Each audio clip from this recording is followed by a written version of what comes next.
उसी को आगे कंटिन्यू करेंगे।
तो बेटा लास्ट टाइम हमने किया था फोटो इलेक्ट्रिक इफेक्ट, और उसमें मैंने आपको बताया था photo electric equation, Einstein photo electric equation.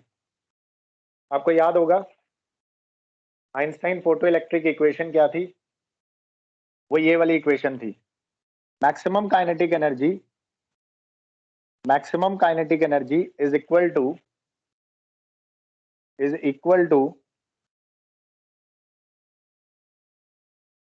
Work function is equal to energy minus work function, energy minus work function, energy of photon. Photon की एनर्जी कितनी है? इट इज एच न्यू, और माइनस वर्क फंक्शन है phi, तो this is equal to h c by lambda minus phi is equal to K max. तो ये जो equation हमने लास्ट टाइम की थी, इसको हम लोग कहते हैं Einstein photo electric equation. Einstein photo electric equation याद है बच्चों ये सबको? ये किया था लास्ट टाइम Yes, sir. यहां तक। आज हम इससे आगे कंटिन्यू करेंगे। इसमें मैंने आपको क्या बताया था, जिन्होंने, हो सकता है कि किसी बच्चे ने क्लास ना लगाई हो, तो वो ये देख लो। जैसे अपने पास कोई मेटल सरफेस है, मेटल सरफेस के पास फ्री इलेक्ट्रॉन्स हैं, तो जैसे ही यहां से फोटोन आएंगे, मान लो ये फोटोन्स आ रहे हैं, और इसमें से एक फोटोन की एनर्जी है एच न्यू, तो जैसे ही यहाँ से फोटोन आएंगे, यहाँ से इलेक्ट्रॉन इजेक्ट होंगे। इस इफेक्ट को हम लोग कहते हैं फोटो इलेक्ट्रिक इफेक्ट। अब जब ये इलेक्ट्रॉन इजेक्ट होगा, तो इस इलेक्ट्रॉन की मैक्सिमम काइनेटिक एनर्जी कितनी हो सकती है? That is given by Einstein photo electric equation. The maximum kinetic energy of this ejected electron, maximum kinetic energy of this ejected electron is equal to the energy of this photon, that is h nu, minus work function. This phi is work function. work function का मतलब है, actual में अगर मैं इस electron की बात करूं, तो इस इलेक्ट्रॉन के आसपास बहुत सारे एटम्स हैं, सराउंडिंग एटम्स, और उन सभी एटम्स के जो न्यूक्लियस है, वो इस इलेक्ट्रॉन को अट्रैक्ट करके रखते हैं। तो इलेक्ट्रॉन को पहले तो इनकी अट्रैक्शन से छुड़ाना पड़ेगा, उसके लिए जितनी एनर्जी चाहिए, तो दैट कि ये इलेक्ट्रॉन एकदम फ्री हो जाए। Now it is not completely free because it is bounded with the surrounding atoms. Now to make this electron completely free, the amount of energy required, that is equal to work function, or we can say that it is the minimum amount of energy which is required to remove this electron from the metal surface। क्योंकि जब तक आप इसे इसके surrounding atoms के nucleus की attraction से free नहीं करवाओगे, तब तक इलेक्ट्रॉन यहाँ से इजेक्ट नहीं हो सकता मेटल सरफेस से। और जब ये इलेक्ट्रॉन इजेक्ट होगा, तो बाकी जितनी एनर्जी है वो इलेक्ट्रॉन की काइनेटिक एनर्जी बन जाएगी, अगर हम लोग ये एज्यूम करें कि कोई भी वेस्टेज नहीं है एनर्जी का। तो यहां तक हमने लास्ट टाइम किया था। आज हम बच्चे उससे आगे करने जा रहे हैं। ये हमारा लास्ट टॉपिक था। आज हमारी हेडिंग है थ्रेशोल्ड फ्रीक्वेंसी। Threshold frequency. और अगर किसी ने लेक्चर नहीं देखा है, तो वो मैं आज अपलोड कर दूंगा, लास्ट क्लास वाला भी लेक्चर। शायद मैंने कर भी दिया अपलोड, तो देख लेना एक बार। तो वहां से आप पहले देख लेना फोटो इलेक्ट्रिक इफेक्ट का पूरा बेसिक। अब आज हम लोग स्टार्ट कर रहे हैं थ्रेशोल्ड फ्रीक्वेंसी से। निकाल लो अपनी नोटबुक, अपने नोट्स बनाते रहना साथ साथ में।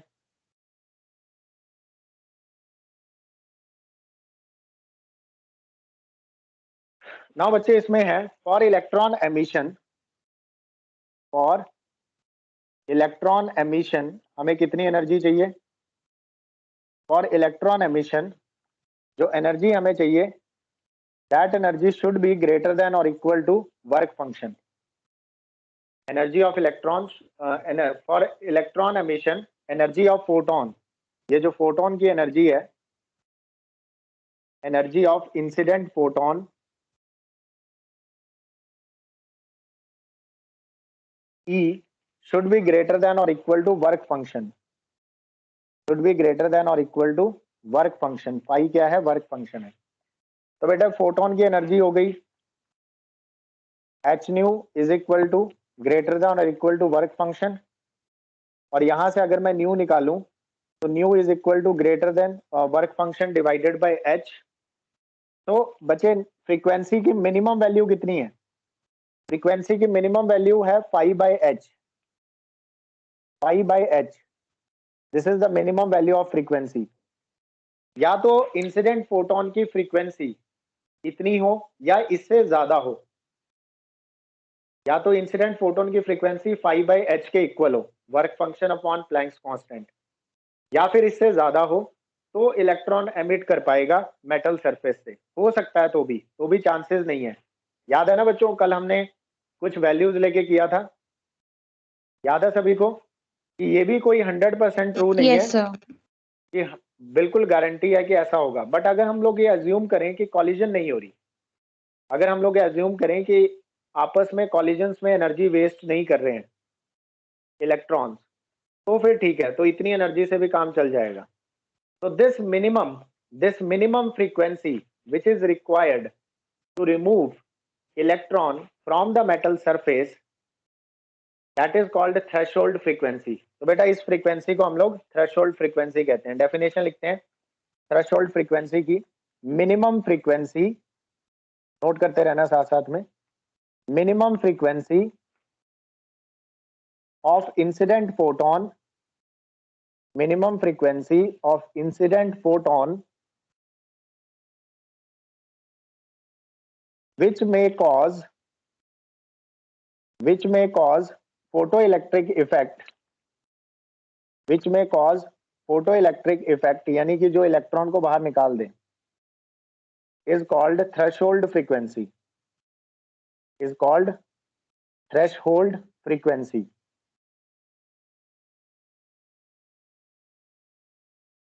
और थ्रेशोल्ड फ्रीक्वेंसी आपके सामने है, ये इसका फॉर्मूला है, this minimum frequency is called threshold frequency. Clear है बच्चों? यस और नो? क्या मतलब है? मतलब बच्चे ये है, जैसे मैं फिर से बना दूंगा एक रफ सा डायग्राम। मान लो ये अपना मेटल सरफेस है, तो ये अपने पास यहाँ पे इलेक्ट्रॉन है, 3 इलेक्ट्रॉन्स। अब यहाँ से जो फोटोन आ रहा है, यहाँ से आपने रेडिएशन भेजी है, मान लो ये वाले इलेक्ट्रॉन, यहाँ से ये वाला जो फोटोन आ रहा है, इस फोटोन की फ्रीक्वेंसी, इसकी एनर्जी तो एच न्यू है, और अगर मैं इसकी फ्रीक्वेंसी की बात करूं, अगर ये फ्रीक्वेंसी इस मिनिमम फ्रीक्वेंसी से इक्वल या इससे बड़ी है, तो बच्चे ये इलेक्ट्रॉन मेटल सरफेस छोड़ के इजेक्ट हो जाएगा। तो ये इलेक्ट्रॉन यहां से इजेक्ट हो जाएगा अगर इस फोटोन की फ्रीक्वेंसी इस थ्रेशोल्ड फ्रीक्वेंसी से ज्यादा है। तो यहां से हमें मिल गया threshold frequency, that is 5/h। अच्छा, यहीं से हम लोग ये भी कह सकते हैं बच्चे, थ्रेशोल्ड फ्रीक्वेंसी के लिए कई बार सिंबल यूज किया जाता है new not, new not that is 5/h।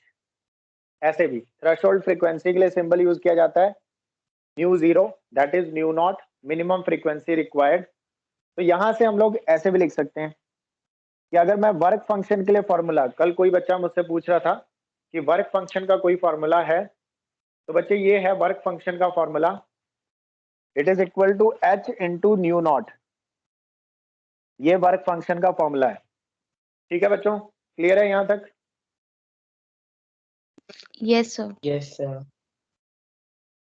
तो इतना नोट कर लो, फिर आगे चलते हैं। This is threshold frequency.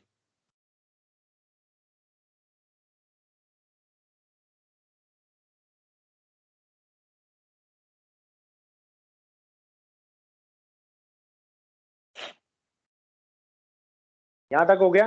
Done? Yes, sir. Okay.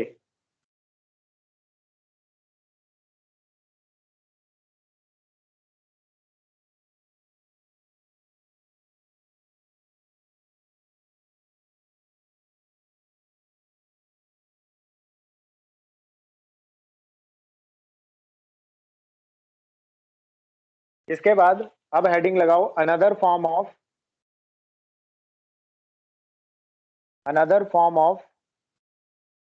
Einstein photo electric equation. जो हमने कल आइंस्टाइन की फोटो इलेक्ट्रिक इक्वेशन पढ़ी थी, उसकी अनदर फॉर्म पढ़ते हैं। अब जब हमें वर्क फंक्शन का फॉर्मूला पता है तो हम ये वैल्यूज वहां डाल देंगे। तो आइंस्टाइन की फोटो इलेक्ट्रिक इक्वेशन है, maximum kinetic energy is equal to energy of photon minus work function. तो बेटा फोटोन की एनर्जी को तो हम लोग लिख सकते हैं एच न्यू, और वर्क फंक्शन को हम लोग लिख सकते हैं एच न्यू नॉट। तो के मैक्सिमम बन गया अपने पास h nu minus h nu not, या फिर इसको कई बार ऐसे भी लिखा जा सकता है के maximum which is equal to half m v square. मान लो उस इलेक्ट्रॉन की वेलोसिटी क्या है, अगर ये है mass of electron m e, क्योंकि ये इलेक्ट्रॉन की ही काइनेटिक एनर्जी है जो इलेक्ट्रॉन इजेक्ट हो रहा है, ये हो गया मास ऑफ इलेक्ट्रॉन। और मान लो उस इलेक्ट्रॉन की वेलोसिटी है वी ई, तो half m e v e square को हम लोग लिख सकते हैं एच कॉमन लेंगे तो ये बनेगा न्यू माइनस न्यू नॉट। तो बच्चे इस फॉर्म में भी हम लोग लिख सकते हैं आइंस्टाइन की फोटो इलेक्ट्रिक इक्वेशन को। This is another form of Einstein photo electric equation. अच्छा, ये जो इलेक्ट्रॉन की वेलोसिटी है ये मैक्सिमम होगी ऑब्वियसली, यहाँ आएगा we maximum. What is here we maximum? It is maximum speed of ejected electron, maximum speed of ejected electron. जो इलेक्ट्रॉन इजेक्ट हुआ उसकी मैक्सिमम स्पीड है, तभी तो काइनेटिक एनर्जी मैक्सिमम आएगी। अच्छा, सबसे बड़ी मिसकंसेप्शन जो मैं फिर से आप लोगों की क्लियर कर दूं, कई बार ऐसे बोला जाता है, मतलब इस तरह से बिल्कुल नहीं सोचना कि यहां से जो फोटोन आ रहा है, यहां से जो फोटोन आ रहा है उसकी जितनी एनर्जी है वो दो पार्ट्स में डिवाइड होगी, ऐसा नहीं होता बच्चे। यहां से जो फोटोन आ रहा है और इलेक्ट्रॉन को हिट करेगा, ये इंसिडेंट फोटोन है, इसकी एनर्जी है। कई बार ऐसे होता है कि ये जो फोटोन आया, एक तो पहले तो हमने इस फोटोन को तैयार कर दिया, मतलब ये फोटोन निकलने के लिए तैयार हो गया समझो, तो कितनी एनर्जी दे दी हमने, वर्क फंक्शन जितनी, और जो बची हुई है एनर्जी उससे ये भागना शुरू कर देगा, रिमेनिंग एनर्जी इसकी काइनेटिक एनर्जी बन गई। ऐसे सोचा जाता है पर ये बात गलत है। एक्चुअल में यहाँ पे तीन तरीके से एनर्जी यूज होती है, मैंने कल बताया था। जो एनर्जी आप सप्लाई कर रहे हो उसमें से सबसे पहले तो इलेक्ट्रॉन का वर्क फंक्शन होगा, जिससे कि इलेक्ट्रॉन तैयार हो जाएगा। एक्साइट कर दिया हमने इलेक्ट्रॉन को ताकि वो मेटल का सरफेस छोड़ दे, वर्क फंक्शन जितनी एनर्जी। इसके अलावा रास्ते में क्या होता है, और भी इलेक्ट्रॉन्स हैं तो ये उनके साथ कोलाइड करते हुए जाता है, तो यहाँ पर एक कॉलिजन की भी एनर्जी है, वहां वेस्ट हो जाती है, वेस्ट भी हो जाती है कुछ एनर्जी। और जो बची कुची एनर्जी है वो जाती है काइनेटिक एनर्जी को। यानी कि जो आप एनर्जी सप्लाई करते हो वो तीन वेज में यूज हो रही है। एक तो वर्क फंक्शन में, नंबर वन। नंबर टू, जो वेस्ट हो रही है एनर्जी कॉलिजन्स में आपस में। और नंबर थ्री, जो बची कुची एनर्जी है वो जाती है काइनेटिक एनर्जी की फॉर्म में। लेकिन जो मिसकंसेप्शन है वो ये सोचते हैं कि जितनी एनर्जी सप्लाई की है वो इलेक्ट्रॉन को मिली, वो वर्क फंक्शन में यूज हो गई। ये गलत है कि एक वर्क फंक्शन में यूज हुई और बची हुई सारी काइनेटिक एनर्जी में, ये गलत है, ये सही है, ये ध्यान रखना। अब बच्चे अगर हम लोग ये अज्यूम कर लें कि वेस्ट नहीं हो रही कोई भी एनर्जी, तो जो बची कुची सारी एनर्जी है वो काइनेटिक एनर्जी ही बनेगी। इसलिए हम लोग कहते हैं कि यहाँ काइनेटिक एनर्जी मैक्सिमम है, और इसलिए हम इक्वेशन में लिखते हैं K maximum is equal to energy minus five. Is it clear बच्चों? ये चीज क्लियर है आपको? ये ध्यान देना है बस। कोई doubt? No, sir. No, sir. तो that is why we are writing maximum. Simple kinetic energy नहीं लिख रहे, मैक्सिमम इसलिए लिखते हैं क्योंकि हम ये मानते हैं कि अगर ये कॉलिजन में एनर्जी वेस्ट ना हो तो उस वक्त इलेक्ट्रॉन की एनर्जी मैक्सिमम होगी, क्योंकि बची हुई सारी एनर्जी काइनेटिक एनर्जी की फॉर्म में रहेगी। इस चीज को मैंने कल डाटा के साथ एक्सप्लेन करने की ट्राई किया था, इसको याद रखना। तो फाइनली ये आ गया अपने पास आइंस्टाइन फोटो इलेक्ट्रिक इक्वेशन। तो ये आपने लिख लिया होगा, हो गया सबका ये डन?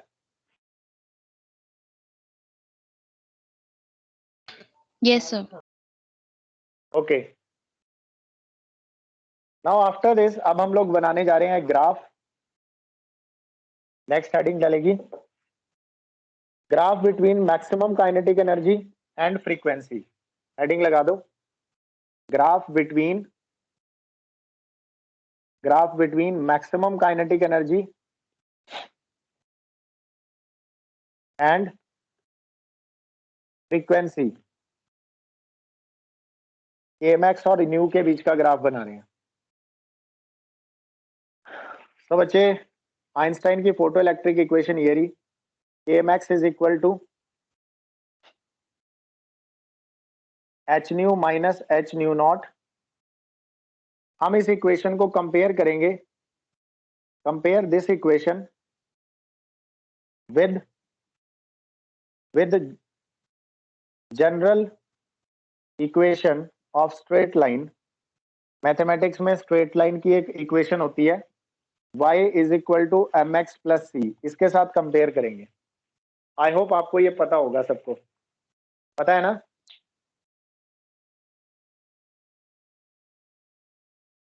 Yes. क्या होती है ये कहता है कि कोई ऐसे समझते हैं, यहाँ पर ये जो x है वो x एक्सिस है, y जो है वो y एक्सिस है, और ये स्ट्रेट लाइन है। इस स्ट्रेट लाइन की इक्वेशन है y is equal to m x plus c. Mathematics में होता है ये। And what is m? m होता है स्लोप, इस लाइन की स्लोप, यानी ये लाइन x एक्सिस के साथ जितना एंगल बनाती है उस एंगल का tan ले लिया जाए तो उसे स्लोप कहते हैं। तो m बचे यहाँ पे स्लोप है, और c क्या है? c ये वैल्यू है कि ओरिजिन से लेकर इस लाइन ने y एक्सिस को किस लेंथ पे जाके कट किया, इसे y इंटरसेप्ट कहते हैं। तो यहाँ पे m क्या है बच्चे? इट इज स्लोप, और c क्या है? It is intercept on y axis.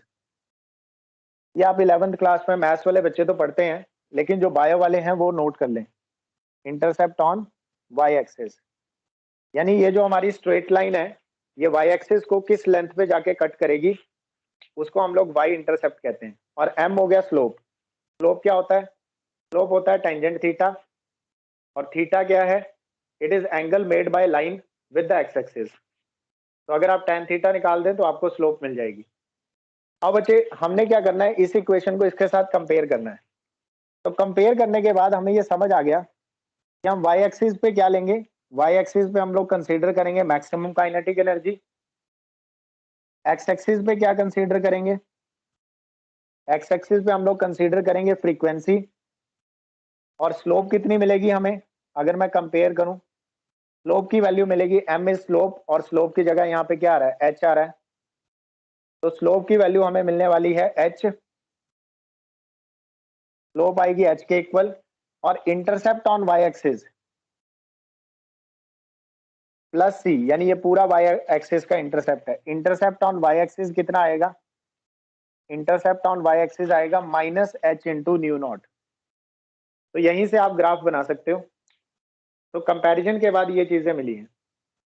अब देखते हैं इसका ग्राफ बना के। ये अपनी है बेटे काइनेटिक एक्स y एक्सिस पे मैक्सिमम काइनेटिक एनर्जी, और x एक्सिस पर हम लोग ले रहे हैं फ्रीक्वेंसी को, और इंटरसेप्ट जो y एक्सिस पे है वो है माइनस h न्यू नॉट, यानी यहाँ कहीं आएगा। मान लो यहाँ से लेके यहाँ तक की वैल्यू है -h इंटू न्यू नॉट, तो ये हो गया इंटरसेप्ट और स्लोप। तो लाइन इस तरह से बनेगी, दिस इज द ग्राफ, इस तरह से स्ट्रेट लाइन है बच्चे, ये स्ट्रेट लाइन बनाना। तो इस इक्वेशन का अगर हम लोग ग्राफ बनाएं, kinetic maximum kinetic energy versus frequency, तो ग्राफ ऐसा बनेगा और इंटरसेप्ट आएगा वाई एक्सिस के ऊपर इतना -h न्यू नॉट, और इस लाइन की अगर मैं स्लोप कैलकुलेट करूं थीटा, अगर हम लोग इसका tan थीटा कैलकुलेट करें तो tan थीटा की वैल्यू आएगी h के इक्वल, क्योंकि स्लोप कितनी है, slope is equal to h। Yes और नो बच्चों, क्लियर है कि नहीं? Yes, sir. Yes. तो ये है, this is graph between maximum kinetic energy and frequency. अच्छा वैसे ये तो पॉसिबल नहीं है, इसके नीचे ग्राफ डॉटेड बनाना, इस लाइन को यहाँ से इसके नीचे ग्राफ डॉटेड बनाना। डॉटेड इसलिए, यहां से डॉटेड इसलिए कह रहा हूं क्योंकि ये वो फ्रीक्वेंसी है, ये जो यहाँ जो प्लॉट हो रहा है ना बच्चे, यहाँ जो प्लॉट हो रहा है दिस इज न्यू नॉट, मतलब ये अपने पास ये फ्रीक्वेंसी एक्सिस चल रहा है। तो यहाँ पर आके इससे पहले तक फोटो इलेक्ट्रिक पॉसिबल ही नहीं है, जब तक कि हमारी फ्रीक्वेंसी थ्रेशोल्ड फ्रीक्वेंसी के इक्वल या उससे बड़ी नहीं हो जाती तब तक फोटो इलेक्ट्रिक इफेक्ट नहीं हो रहा। इससे ज्यादा बड़ी फ्रीक्वेंसी के बाद ही, इसके बाद वाली जो रेंज है, इसके बाद वाली जो रेंज है उसमें फ्रीक्वेंसी न्यू नॉट से ज्यादा है, और इससे पीछे पीछे जो रेंज है वहां पर फ्रीक्वेंसी की वैल्यू न्यू नॉट से कम है, और एग्जैक्टली इस पॉइंट पे फ्रीक्वेंसी न्यू नॉट के इक्वल है। तो इसके बाद फोटो इलेक्ट्रिक एमिशन स्टार्ट हुआ और तब जाकर काइनेटिक एनर्जी आई इलेक्ट्रॉन के पास। फिजिकली भी सोचो, फोटोन आ रहा है, इलेक्ट्रॉन जैसे ही आपकी फ्रीक्वेंसी थ्रेशोल्ड फ्रीक्वेंसी के इक्वल हुई, इलेक्ट्रॉन तैयार हो गया बाहर निकलने के लिए। उससे ज्यादा अगर आप फ्रीक्वेंसी देते हो तो वो इलेक्ट्रॉन की काइनेटिक एनर्जी बन जाएगी और इस तरह का ग्राफ बनेगा। इसलिए काइनेटिक एनर्जी अब इंक्रीज हो रही है, राइज कर रहा है ग्राफ। इससे पीछे का ग्राफ पॉसिबल नहीं है प्रैक्टिकली, बट ये तो मैथमेटिकली पॉसिबल है, बट प्रैक्टिकली पॉसिबल नहीं है। इज इट क्लियर बच्चे सबको? Yes, sir. Yes, sir. अच्छा, सब शाबाश। सबसे इंटरेस्टिंग बात ये है कि ये आइंस्टाइन फोटो इलेक्ट्रिक इक्वेशन से मैंने ये ग्राफ बनाया। ये आइंस्टाइन की फोटो इलेक्ट्रिक इक्वेशन है, उसी को कंपेयर किया with the equation of straight line और कंपेयर करके ये ग्राफ बना। तो it means this is theoretical graph, क्योंकि जो आइंस्टाइन की थ्योरी है वो लगाई, उसको थ्योरेटिकली हमने ग्राफ प्रिडिक्ट किया। और जो एक्सपेरिमेंटल ग्राफ बनाया गया, मैक्सिमम और इसके बीच में, वो ग्राफ भी ऐसा ही है, दैट इज द सेम, वो ग्राफ भी यही है। तो इसीलिए आइंस्टाइन को नोबेल प्राइज मिला, क्योंकि उसने अपने थ्योरी के बेसिस पर एक्सपेरिमेंटल रिजल्ट और अपने थ्योरेटिकल रिजल्ट्स को मैच करवा लिया। तो ये था बच्चे, ये ग्राफ वगैरह बहुत इंपॉर्टेंट है, ये एग्जाम में पूछे जाते हैं, इसलिए इसका ध्यान रखना सभी। यहाँ तक हो गया सबका डन? ठीक है, Yes. ओके।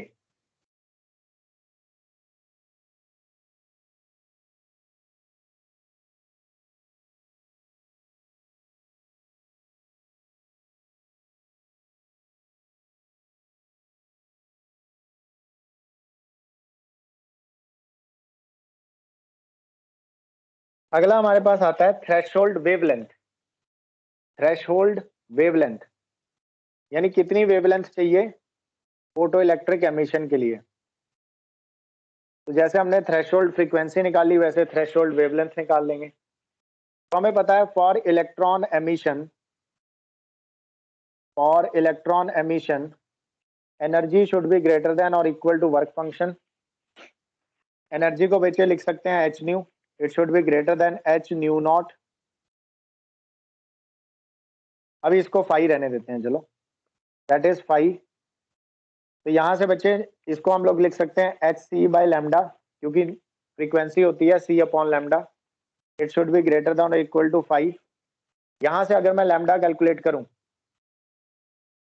तो जो लैम्डा की वैल्यू आएगी, ये लैम्डा उधर चला जाएगा, फाई इधर चला जाएगा, ऐसे समझो। तो lambda should be smaller than और equal to lambda should be smaller than और इक्वल टू hc/phi।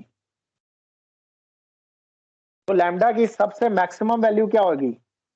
लैम्डा की सबसे मैक्सिमम वैल्यू आएगी hc डिवाइडेड बाय फाई। या तो इससे ज्यादा नहीं होना चाहिए लैम्डा, या तो लैम्डा की वैल्यू बचे hc/phi हो या उससे कम हो लैम्डा की वैल्यू, तब जाकर इलेक्ट्रॉन एमिशन होगा। ये मतलब है इसका। और ये जो मैक्सिमम वैल्यू है लैम्डा की, इसको हम लोग कहते हैं थ्रेशोल्ड वेवलेंथ। इसको हम लोग कहते हैं बच्चे threshold wavelength, that is maximum value of lambda. इसे आप लैम्डा नॉट भी कह सकते हैं, या और करके आप ऐसे लिख लो, lambda not is equal to hc/phi। याद रखना फ्रीक्वेंसी की मिनिमम वैल्यू है और वेवलेंथ की मैक्सिमम। तो ये क्या होता है, इसकी भी डेफिनेशन लिख लो। The maximum wavelength the maximum wavelength the maximum wavelength of incident photon the maximum wavelength of incident photon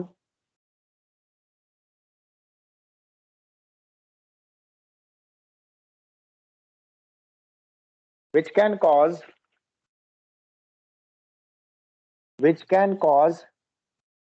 photoelectric effect which can cause photoelectric effect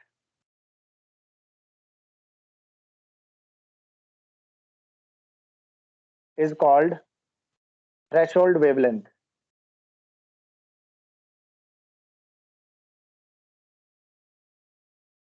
और लैम्डा नॉट से इसको डिनोट करेंगे, लैम्डा 0। तो this is the maximum value. Formula बच्चे आपके सामने है, ये होता है। यहां से अपने पास फाई का एक और फॉर्मूला तैयार हो गया। हम चाहे तो यहां से फाई को ऐसे भी लिख सकते हैं, we can write phi is equal to hc/लैम्डा नॉट। ऐसे भी लिख सकते हैं, देखो फाई को लिख सकते हैं hc/लैम्डा नॉट। ठीक है, अपने पास लैम्डा नॉट क्या है, लैम्डा नॉट हो गया hc/फाई। तो उससे अगले स्टेप में हम लोग लिख सकते हैं फाई इज इक्वल टू hc/लैम्डा नॉट, ऐसे लिख सकते हैं। तो ऑब्वियसली बच्चे इसको ऐसे भी, अगर हमारे पास फाई है, या तो हम फाई को h इंटू न्यू नॉट लिख सकते हैं, और न्यू नॉट की जगह हम लोग लिख सकते हैं c/लैम्डा नॉट। तो that is, these are the formulas of work function.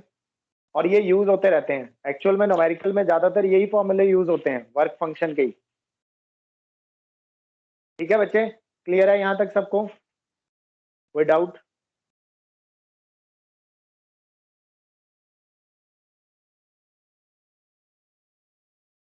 हाँ जी स्टूडेंट्स, क्लियर है ना बच्चे सबको? Yes.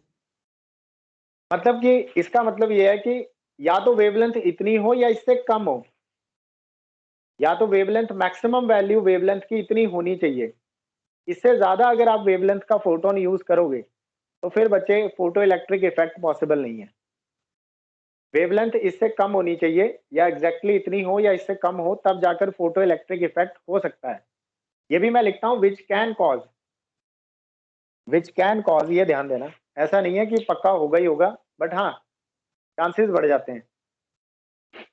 So this is what is meant by threshold wavelength.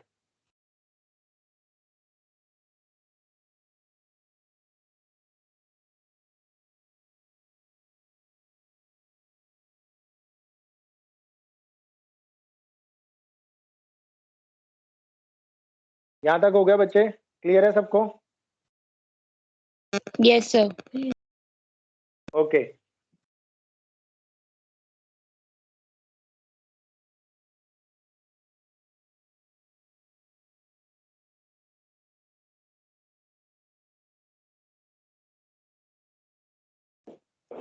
Next term जो हमारे सामने आती है that is intensity.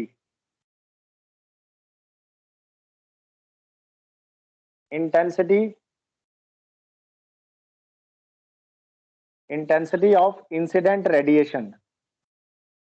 Intensity of incident radiation. अब ये टर्म आप लगा दो, इंटेंसिटी ऑफ इंसिडेंट रेडिएशन।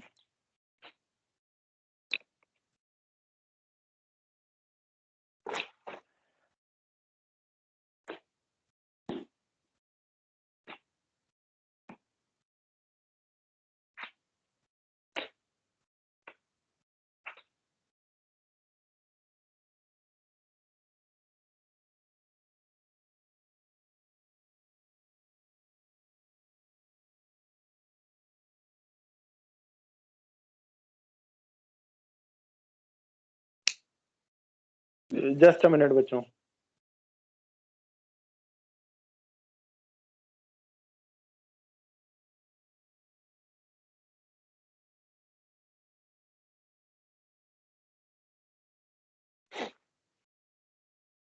अब बच्चे इंसिडेंट रेडिएशन को दो तरीके से हम लोग डिफाइन कर सकते हैं। नंबर वन, एक तो हम इसको ऐसे डिफाइन कर सकते हैं, intensity of incident radiation is defined as intensity of incident radiation is defined as the amount of energy. It is defined as the amount of energy falling on the metal surface, amount of energy falling on the metal surface, falling on the metal surface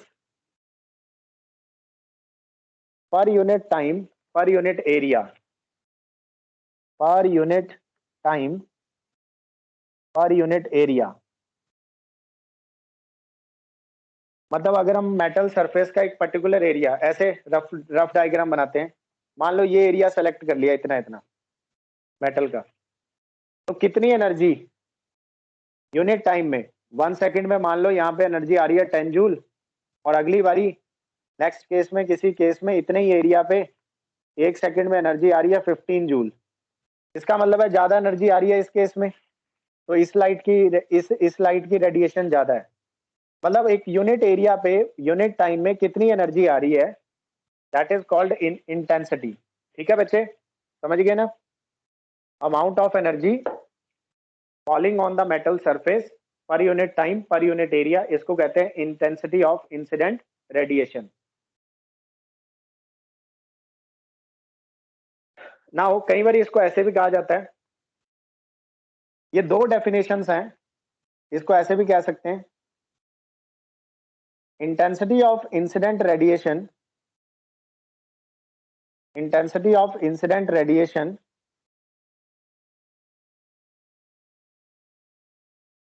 is proportional to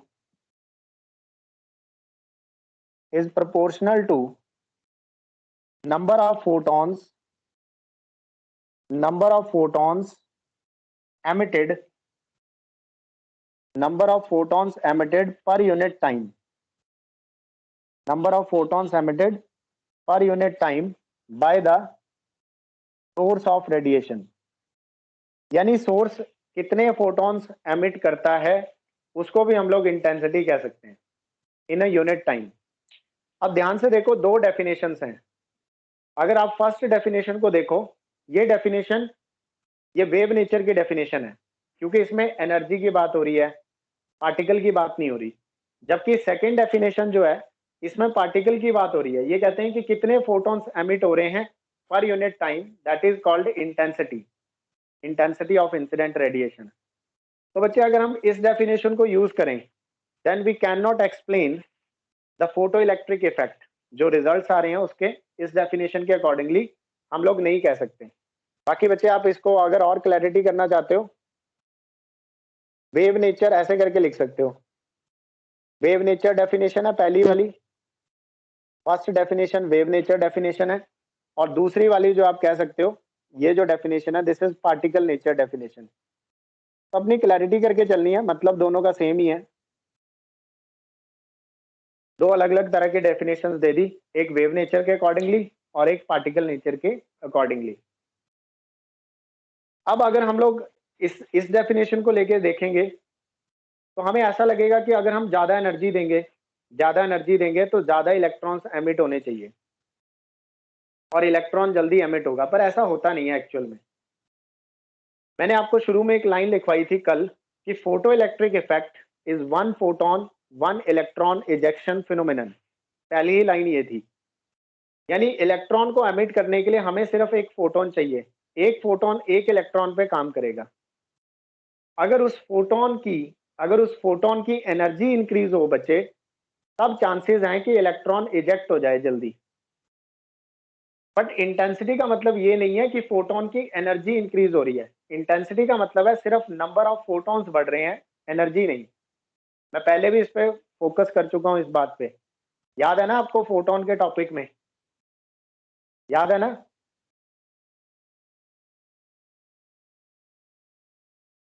क्या मतलब है? Yes. आओ इसको, आओ समझते हैं। चलो ऐसे समझो, मान लो ये हमारे पास सोर्स नंबर 1 है। आप जब बात कर ही रहे हैं, this is first source of radiation, this is another source of radiation, second source. Now बेटा फर्स्ट सोर्स से आ रही है। फर्स्ट सोर्स की इंटेंसिटी, मान लो कि इसकी इंटेंसिटी बच्चे कम है, इसकी इंटेंसिटी लो है। ये लो इंटेंसिटी का सोर्स है, इससे जो रेडिएशन आ रही है उसकी इंटेंसिटी कम है। मतलब इस वाले सोर्स से जो लाइट निकलेगी पर यूनिट एरिया पर सेकंड, जो मेटल सरफेस के ऊपर फॉल करेगी वो कम वैल्यू होगी। और मान लो सोर्स 2 हाई इंटेंसिटी का है, सोर्स 2 हाई इंटेंसिटी का है, तो इससे जो रेडिएशन आएगी उसकी इंटेंसिटी ज्यादा होगी। ऐसे समझो।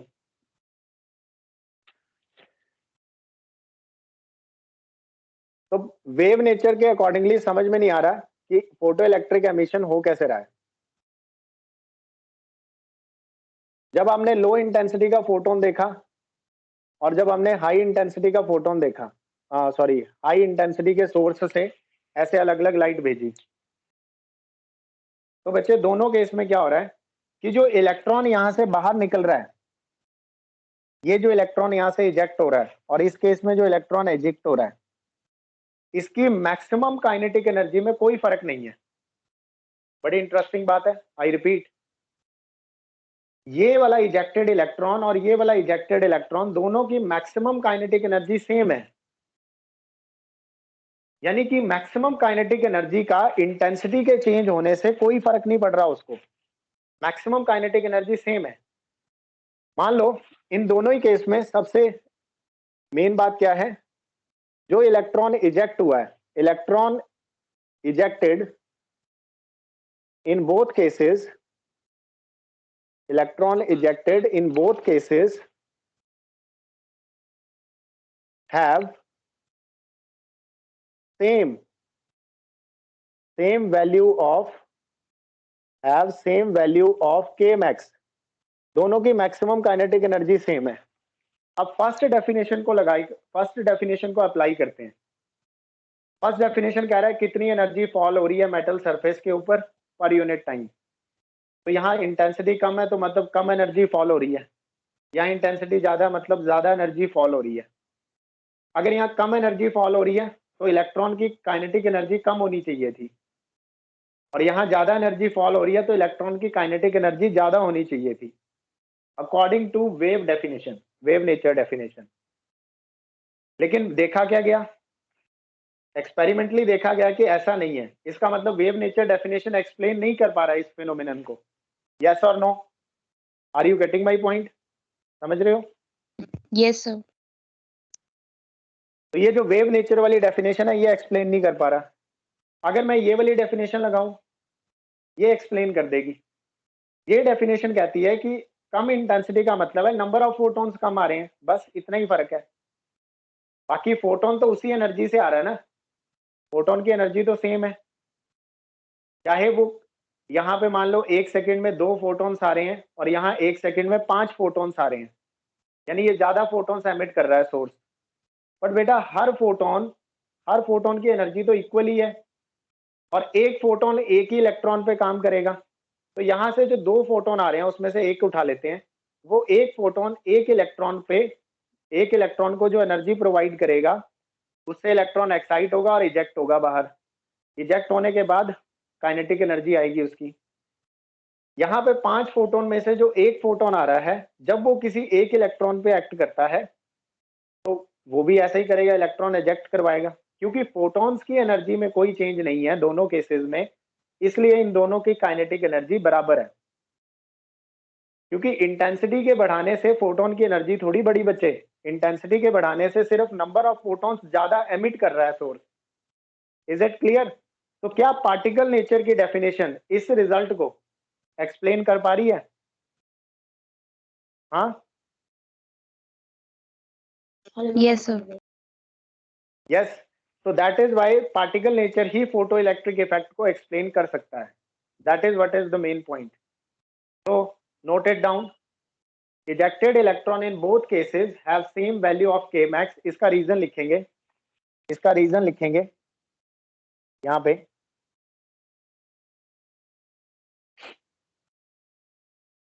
रीजन क्या है?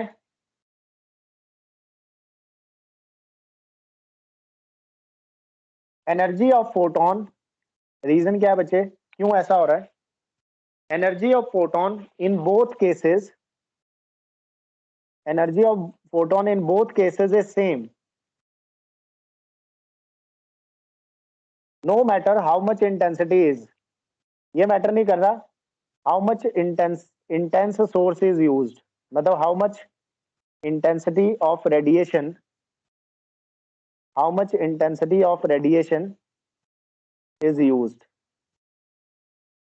इसलिए ऐसा हो रहा है. बस इंटेंसिटी का सिर्फ मतलब ये है कि ये ज्यादा फोटोन निकाल रहा है, ये कम फोटोन निकाल रहा है, बट फोटोन की एनर्जी तो सेम है ना, और एक फोटोन ने एक इलेक्ट्रॉन पे काम करना है, बस इसलिए वही सेम ही एनर्जी आएगी दोनों की. क्लियर है बच्चे? तो यहां तक नोट कर लो, फिर मैं इसे रब कर दूंगा, आगे चलते हैं. तो कंफ्यूज नहीं होना, दो डेफिनेशंस होती हैं, लेकिन वेव वाली डेफिनेशन एक्सप्लेन नहीं करती, पार्टिकल वाली डेफिनेशन एक्सप्लेन कर रही है फोटो इलेक्ट्रिक फिनोमिनन को.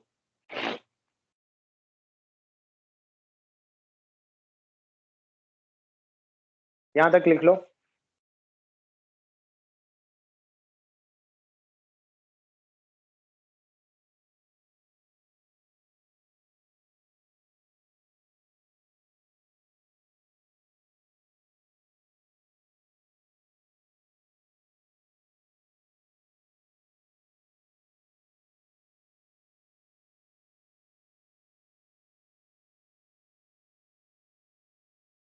डन बच्चे, हो गया सबका? रब कर दूं?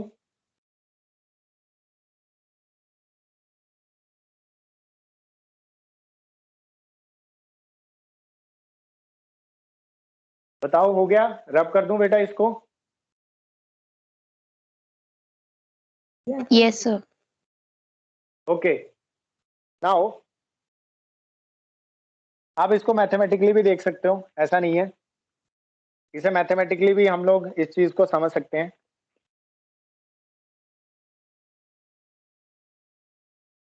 तो बच्चे 2 पॉइंट आपने लिखे थे, डायग्राम वगैरह बना लिया और नोट लिखा और उसका रीजन भी लिख लिया.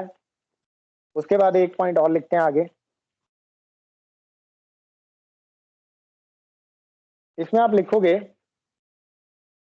Third point, on increasing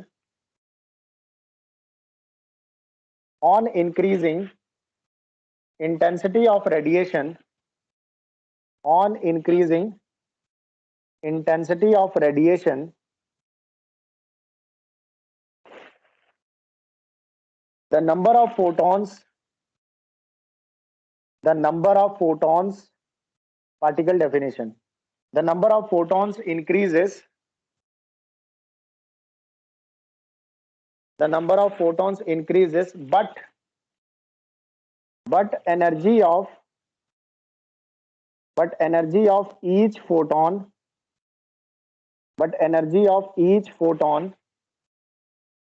is still same, because energy of each photon is still same, and hence kmax, and hence maximum kinetic energy of photoelectrons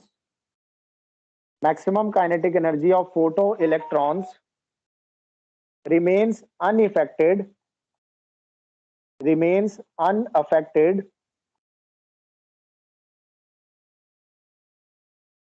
with the change in intensity of radiation.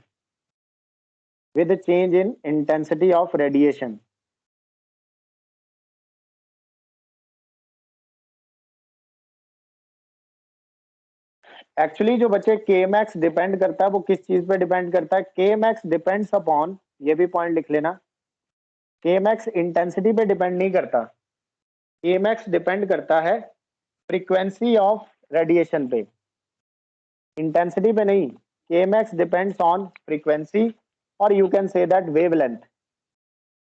KMax depends on frequency और wavelength of incident radiation, incident photon basically बचे। KMax depends upon frequency और wavelength of incident photon, but वो intensity पे depend नहीं करता। तो अगर बच्चे आपको ग्राफ बनाना पड़ जाए, इंटेंसिटी ग्राफ बनाना पड़ जाए, intensity versus maximum kinetic energy of electron, intensity versus maximum kinetic energy of electron, तो ये ग्राफ स्ट्रेट लाइन बनेगा। मतलब इंटेंसिटी की जितनी मर्जी वैल्यू बढ़ा दो आप, इसमें कोई चेंज नहीं आएगा, इसकी जितनी वैल्यू है ये उतनी ही रहेगी, नो चेंज विद इंटेंसिटी। ठीक है बच्चों, क्लियर है यहां तक? रटनी नहीं है बातें, समझनी है। ये ऊपर हमने वही लिखा है प्रॉपर। तो ये था हमारे पास इंटेंसिटी के बारे में और फोटो इलेक्ट्रिक इफेक्ट के साथ इसका क्या लेना देना है। ये लाइन बहुत इंपॉर्टेंट है। मैक्सिमम काइनेटिक एनर्जी फ्रीक्वेंसी या वेवलेंथ पे डिपेंड करेगी, फ्रीक्वेंसी या वेवलेंथ पे डिपेंड करेगी। हमने तो फॉर्मूला भी लिखा हुआ है, Kmax इज इक्वल टू, यहाँ पे क्या आता है, h nu minus h nu not, या फिर हम इसको लिख सकते हैं h c by lambda minus h c by lambda naught.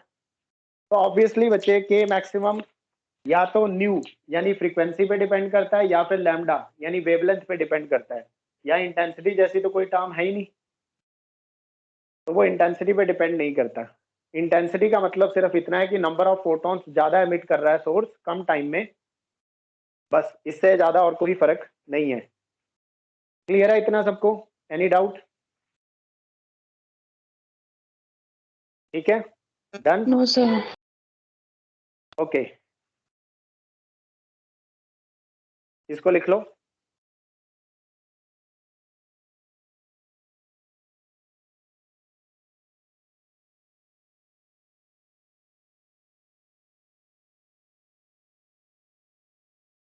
तो देखो आपने पूरा स्टोरी बना के चलना है, मतलब एक तरह से हमने किया कैसे है स्टार्टिंग से ही। हम फोटो इलेक्ट्रिक इफेक्ट को नंबर 1 पॉइंट हमने लिखा था, इट इज 1 फोटोन 1 इलेक्ट्रॉन, यानी एक फोटोन एक इलेक्ट्रॉन को इजेक्ट करेगा। फिर हमने आइंस्टाइन की फोटो इलेक्ट्रिक इक्वेशन निकाली, उसमें मैंने आपको समझाया है कि जो आप एनर्जी सप्लाई करोगे वो 3 तरीके से यूज हो सकती है। मतलब जो इंसिडेंट फोटोन की एनर्जी है वो 3 तरीके से डिवाइड हो जाएगी, डिस्ट्रीब्यूट हो जाएगी। एक तो वर्क फंक्शन यानी इलेक्ट्रॉन को तैयार करने के लिए कि बाहर निकल जाए, दूसरा कॉलिजन्स में हो सकती है वेस्ट, और तीसरा kinetic energy of electron. On the basis of that हमने ये इक्वेशन लिखी थी, इसको कहते हैं फोटो इलेक्ट्रिक इक्वेशन, आइंस्टाइन ने जो दी थी। अब इस इक्वेशन से हमने एक ग्राफ बनाया मैक्सिमम काइनेटिक एनर्जी और फ्रीक्वेंसी के बीच में, तो हमें पता चला कि मैक्सिमम काइनेटिक एनर्जी फ्रीक्वेंसी पे डिपेंड करती है, जो पिछला ग्राफ बना था। फिर हमने ग्राफ बनाया मैक्सिमम काइनेटिक एनर्जी और इंटेंसिटी के बीच में, तो देखा मैक्सिमम काइनेटिक एनर्जी और इंटेंसिटी डिपेंड नहीं करती, एक दूसरे पर डिपेंडेंस नहीं होती। और ये इक्वेशन एक्सप्लेन भी कर रही है कि ये डिपेंड नहीं करता, पार्टिकल नेचर एक्सप्लेन कर रहा है इस बात को। एक्सपेरिमेंटली भी यही रिजल्ट आता है, इंटेंसिटी के साथ देखा वेरी नहीं कर रहा, और जब रीजन निकाला तो वेव थ्योरी लगाते हैं तो वेरी करना चाहिए। अगर मैं वेव डेफिनेशन यूज करूं इंटेंसिटी की, तो ऐसा लग रहा है कि ये वेरिएशन होनी चाहिए, इंटेंसिटी बढ़ने से काइनेटिक एनर्जी बढ़नी चाहिए, लेकिन एक्सपेरिमेंटली तो ऐसा नहीं देखा गया, तो वो वेव नेचर गलत है, एक्सप्लेन नहीं कर पा रहा इस कॉन्सेप्ट को। तो पार्टिकल डेफिनेशन जब लगाई तो एक्सप्लेनेशन हो रही है। तो इसलिए फोटो इलेक्ट्रिक इफेक्ट को हम लोग कहते हैं कि फोटो इलेक्ट्रिक इफेक्ट एक तरह से पार्टिकल नेचर ऑफ लाइट का प्रूफ है, एविडेंस है। ठीक है बच्चे, क्लियर है?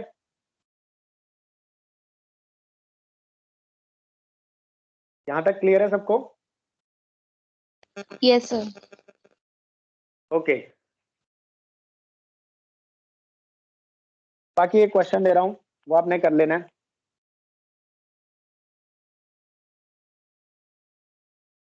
होमवर्क क्वेश्चन,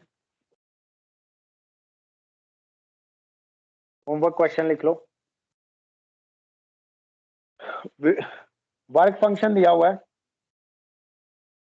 वर्क फंक्शन आपको गिवन है बच्चे, वर्क फंक्शन फाई की वैल्यू आपको दी हुई है, इट इज 4 इलेक्ट्रॉन वोल्ट। आपको क्या निकालना है, find the largest wavelength, find the largest wavelength, largest wavelength बोले तो थ्रेशोल्ड वेवलेंथ, ठीक है। Find the largest wavelength of light that can, light मतलब incident photon, find the largest wavelength of light that can cause photoelectric effect, find the largest that can cause photoelectric effect। ये कोई छोटा मोटा question नहीं है, ये 98 में आया था, उस टाइम AI ट्रिपल होता था, जो आज JEE मेंस है, उस वक्त AI ट्रिपल होता था, तो 1998 में आया था ये क्वेश्चन। बड़ा ही सिंपल सा क्वेश्चन है, बस कॉन्सेप्ट बेस्ड है। आपको थ्रेशोल्ड वेवलेंथ कैलकुलेट करनी है, वर्क फंक्शन आपको गिवन है, तो बेटा ये आपने घर से करके लेके आना है। किसी को कुछ पूछना है बेटा, एनी क्वेश्चन?